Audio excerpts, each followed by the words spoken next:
नमस्कार। आरपी सागर स्टडी परिवार में आप सभी का स्वागत है।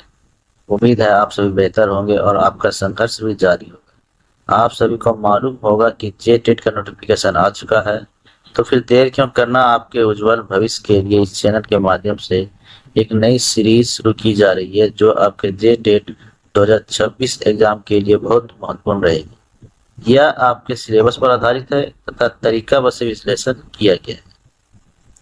ऑडियो वीडियो टेक्स्ट क्वालिटी बेहतर रखी गई है ताकि आपकी समझ बेहतर हो।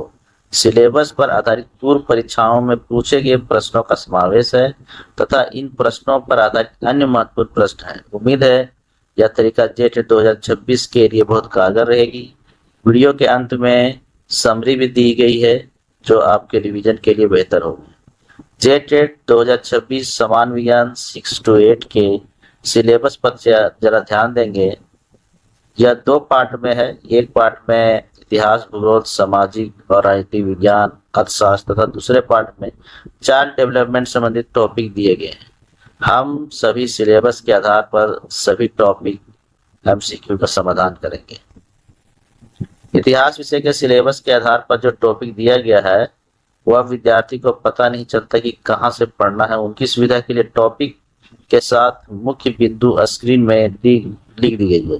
यहाँ भी बताया गया है कि कुछ टॉपिक क्लास 11th और 12th के सिलेबस पर आधारित है। वीडियो में जो भी एमसीक्यू सॉल्व करेंगे वह इन सिलेबस के टॉपिक पर ही आधारित हो। अतः विद्यार्थी बेझिझक होकर अपनी तैयारी आरंभ करें। एक अच्छी सोच और बेहतर उम्मीद के साथ चले वीडियो शुरू करते हैं।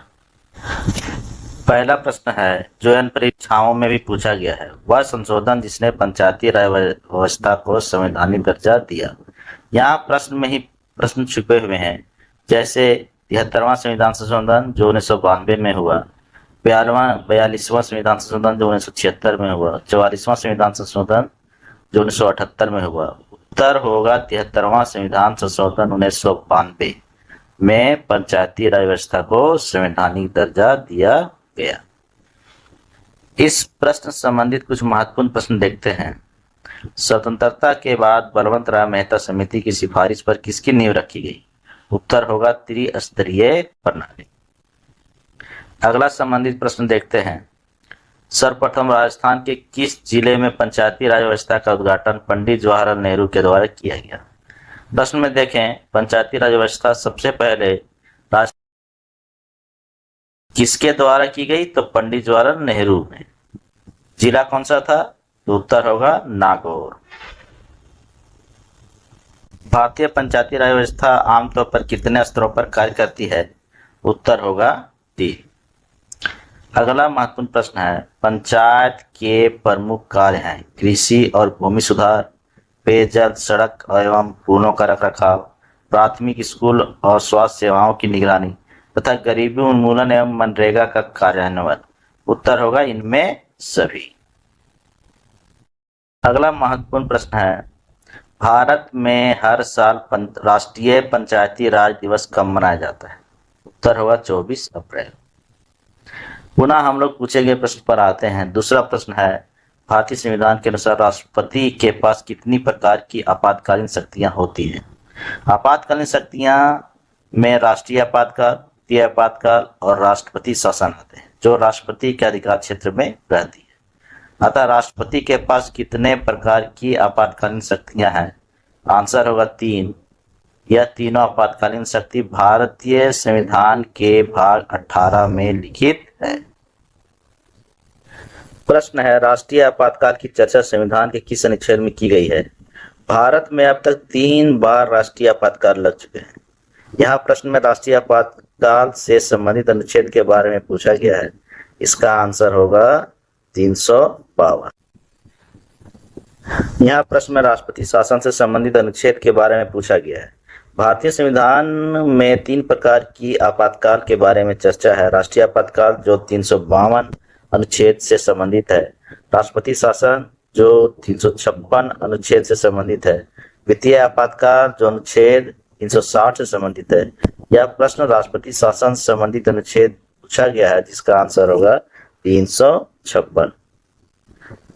यहाँ साधारण सा प्रश्न है, वित्तीय आपातकाल संबंधित अनुच्छेद है? आंसर होगा 360। अगले प्रश्न में युद्ध, आक्रमण, सशस्त्र विद्रोह के कारण राष्ट्रीय आपातकाल की अवधि अधिकतम समय अवधि है। 3 आपातकाल, जिसमें राष्ट्रीय आपातकाल के समय सीमा निश्चित नहीं है। हर 6 महीने में संसद की मंजूरी मिलने के साथ उनका विस्तार कर दिया जाता है। राष्ट्रपति शासन, जिसकी अधिकतम समय सीमा 3 वर्ष है। वित्तीय आपातकाल, जिसकी कोई सीमा निश्चित नहीं है। एक बार लागू होने के बाद जब तक इसे वापस न किया जाए। यहाँ प्रश्न में राष्ट्रीय आपातकाल की अधिकतम समय अवधि पूछी गई है। इसका आंसर होगा अनिश्चित काल, 6 माह के विस्तार के साथ। राज्य में संविधान के विफल होने के कारण राष्ट्रपति शासन की अधिकतम समय अवधि है। आंसर होगा 3 वर्ष। इसी प्रकार अगला प्रश्न है, आर्थिक संकट के कारण वित्तीय आपातकाल की अधिकतम समय अवधि है। आंसर होगा कोई सीमा तय नहीं। अगला प्रश्न है, राष्ट्रपति को आपातकालीन अधिकार किस देश की व्यवस्था से लिए गए? आंसर होगा जर्मनी का वाइमार संविधान। अगला तीसरा प्रश्न है, संविधान सभा का प्रथम अस्थायी अध्यक्ष किसे चुना गया था? यहाँ आंसर होगा डॉक्टर सच्चिदानंद सिन्हा। संविधान बनाने में बहुतों का योगदान रहा है।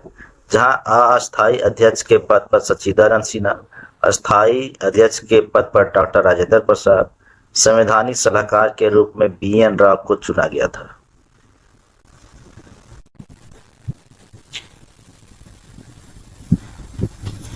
इस पर आधारित कुछ महत्वपूर्ण प्रश्न हैं। संविधान सभा का प्रथम उपाध्यक्ष किसे चुना गया था? आंसर होगा HC मुखर्जी। नेक्स्ट, संविधान सभा के संवैधानिक सलाहकार थे। आंसर होगा BN राव। इस प्रश्न में गौर करना है कि संविधान सभा के प्रारूप समिति के अध्यक्ष कौन थे? आंसर होगा डॉक्टर भीमराव अंबेडकर। इस प्रश्न में संविधान सभा का जनक या पिता किसे माना जाता है? साधारण सा आंसर होगा डॉक्टर भीमराव अंबेडकर। अब हम अगले प्रश्न पर आते हैं। चौथा नंबर का प्रश्न है, नेताजी सुभाष चंद्र बोस ने सिंगापुर में आजाद हिंद फौज की घोषणा कब की? सुभाष चंद्र बोस, जिसने सिंगापुर के कैथे हॉल में 21 अक्टूबर में 1943 को आजाद हिंद फौज की घोषणा की। इसी दौरान दिल्ली चलो, तुम मुझे खून दो, मैं तुम्हें आजादी दूंगा जैसे अमर नारे दिए गए। विद्यार्थी ध्यान देंगे, जितने भी प्रश्न इस वीडियो में लिया गया है वह JTET 2026 के सिलेबस पर आधारित है, जो आपके एग्जाम के लिए बहुत उपयोगी रहेगी। यहाँ प्रश्न में आते हैं, आजाद हिंद फौज की प्रारंभिक नींव किसने रखी थी? विद्यार्थी यहाँ ध्यान देंगे, आजाद हिंद फौज की नींव कैप्टन मोहन सिंह ने रखी थी, जिसे 1943 ईस्वी में सुभाष चंद्र बोस के द्वारा पुनर्गठन किया गया तथा उच्च नेतृत्व प्रदान कर सविस्तार किया गया। रास बिहारी बोस भी संगठन के समर्थक थे। यहाँ एक अच्छा प्रश्न है, तुम मुझे खून दो, मैं तुम्हें आजादी दूंगा, दिल्ली चलो, जय हिंद का नारा किसने दिया? आंसर है सुभाष चंद्र बोस।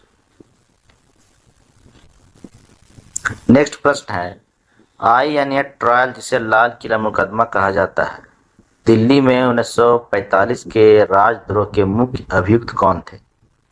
INA मुकदमा, जो नवंबर 1945 से मई 1946 के बीच आजाद हिंद फौज के सैनिकों और अधिकारियों पर ब्रिटिश सरकार द्वारा चलाया गया था, जिसके मुख्य आरोपी colonel Prem Sahgal, colonel Gurbaksh Singh Dhillon, major general Shahnawaz Khan थे। आजाद हिंद फौज के बचाव समिति में कमेटी बनाई गई, जिसमें मुख्य नेतृत्व भूला भाई देसाई कर रहे थे, जहां जवाहरलाल नेहरू के साथ तेज बहादुर सप्रू, कैलाश नाथ काटजू, आसिफ अली भी शामिल थे। यह एक देशव्यापी आंदोलन का रूप ले लिया। लाल किले से आवाज आई, सहगल, ढिल्लों, शाहनवाज। अब अंग्रेजों को स्पष्ट रूप से समझ आ गया कि उन्हें बहुत जल्द भारत छोड़ना पड़ेगा। अगला प्रश्न देखें, 12 मार्च 1930 ईस्वी को महात्मा गांधी ने साबरमती आश्रम से दांडी के लिए प्रस्थान किया। दांडी जो गुजरात में है, यह यात्रा लगभग 240 मील की थी, यानी 385 किलोमीटर। इस यात्रा का उद्देश्य ब्रिटिश सरकार द्वारा नमक पर लगाए गए टैक्स का विरोध करना था। इस यात्रा ने भारत के स्वतंत्रता संग्राम में सविनय अवज्ञा आंदोलन की नींव रखी। अगला संबंधित प्रश्न देखते हैं। महात्मा गांधी ने भारत की आजादी के लिए कई महत्वपूर्ण आंदोलनों का नेतृत्व किया। उनके आंदोलन की सबसे बड़ी विशेषता सत्य और अहिंसा थी। गांधी से जुड़े आंदोलनों में चंपारण सत्याग्रह 1917 में हुई, खेड़ा सत्याग्रह 1918, खिलाफत आंदोलन 1919, असहयोग आंदोलन 1920, सविनय अवज्ञा आंदोलन 1930, भारत छोड़ो आंदोलन 1942। संबंधित प्रश्न। गांधी जी से संबंधित खेड़ा सत्याग्रह कब हुआ? 1918। अहमदाबाद सत्याग्रह कब हुआ? 1918। बड़े स्तर पर गांधी जी ने असहयोग आंदोलन कब शुरू? 1920। दांडी मार्च के साथ सविनय अवज्ञा आंदोलन कब शुरू हुआ? 1930। भारत छोड़ो आंदोलन कब शुरू हुआ? आंसर होगा 1942। विद्यार्थी ध्यान देंगे, नीचे डिस्क्रिप्शन बॉक्स में क्लास 8 से 12 के साथ कॉम्पिटिटिव एग्जाम की तैयारी और जानकारी के लिए, साथ ही आरपी सागर स्टडी चैनल का नोटिफिकेशन जल्द प्राप्त करने के लिए व्हाट्सएप चैनल लिंक से के साथ जुड़े और अपने शिक्षण को और भी बेहतर बनाए, जीवन को सफल बनाए। अगला छठा प्रश्न है, झारखंड में वन क्षेत्र की स्थिति क्या है? आंसर होगा 23,473 वर्ग किलोमीटर। अगला प्रश्न है, झारखंड में कुल क्षेत्रफल में वन का प्रतिशत कितना है? आंसर होगा 29.77%। अगला महत्वपूर्ण प्रश्न है, अशोक का धर्म क्या था? अशोक का धर्म ना तो बौद्ध था ना ही जैन। यह धार्मिक सहिष्णुता तथा नैतिक नियमों का संग्रह था। फिर भी अशोक का धर्म बौद्ध धर्म से ज्यादा प्रभावित था। अगला प्रश्न है, साधुता, कल्याणकारी कार्य करना, पाप रहित होना, मृदुता, मधुरता, दयादान, सत्य, पवित्रता किससे संबंधित है? इसकी चर्चा अशोक के धर्म में दी गई है। अगला प्रश्न है, अशोक ने धर्म को स्थापित करने, उसका प्रचार करने के लिए किन अधिकारियों की नियुक्ति की थी? साधारण सा आंसर है धम्म महामात्रों की।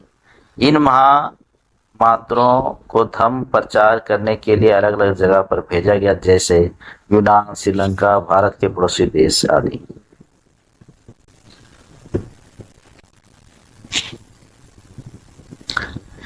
महत्वपूर्ण प्रश्न है, अशोक के किस शिलालेख में धम्म महामात्रों की नियुक्ति की चर्चा है? आंसर होगा 5वें। अशोक के किस शिलालेख में उसके द्वारा लड़ा गया कलिंग युद्ध का वर्ष? आंसर होगा 13वें। यह वही युद्ध था जिसके बाद अशोक ने हथियार त्याग कर धम्म की घोषणा की। अगला प्रश्न, दलमा अभयारण्य में किस पशु की बहुलता है? आंसर होगा हाथी।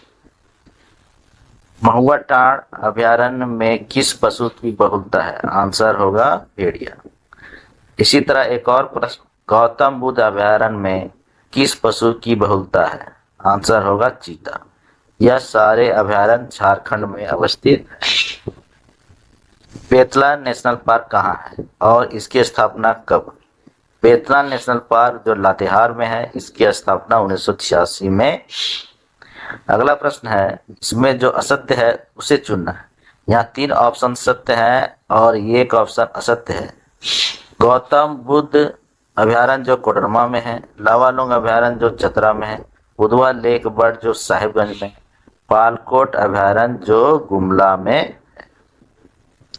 अगला प्रश्न में भी असत्य को पहचानना है। इसमें 3 सत्य हैं, जैसे दलमा अभयारण्य पूर्वी सिंहभूम में स्थित है, तोप चांची अभयारण्य धनबाद में स्थित है, महुआ टांड़ अभयारण्य लातेहार में अवस्थित है, पारसनाथ अभयारण्य बोकारो में नहीं गिरिडीह में अवस्थित है।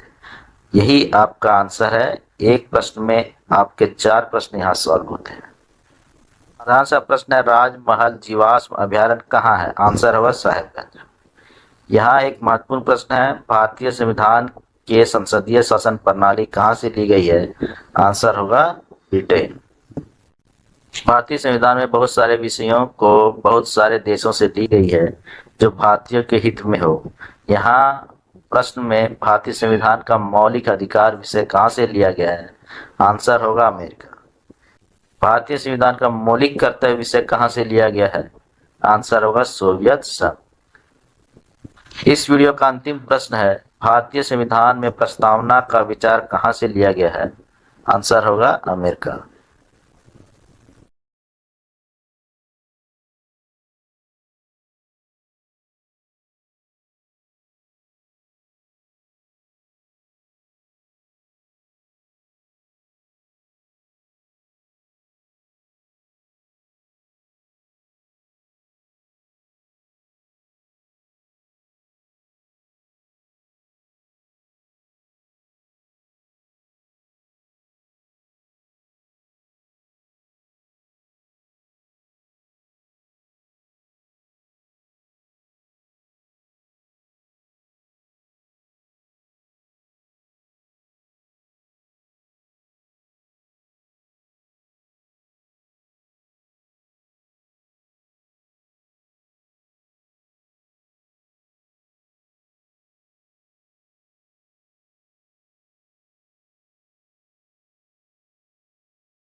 यहाँ हमने जनरल स्टडी के पहले मास्टर सेट में सोशल साइंस के JTET 2026 से संबंधित कुछ MCQ लिया जो पूर्णतः सिलेबस पर आधारित थी।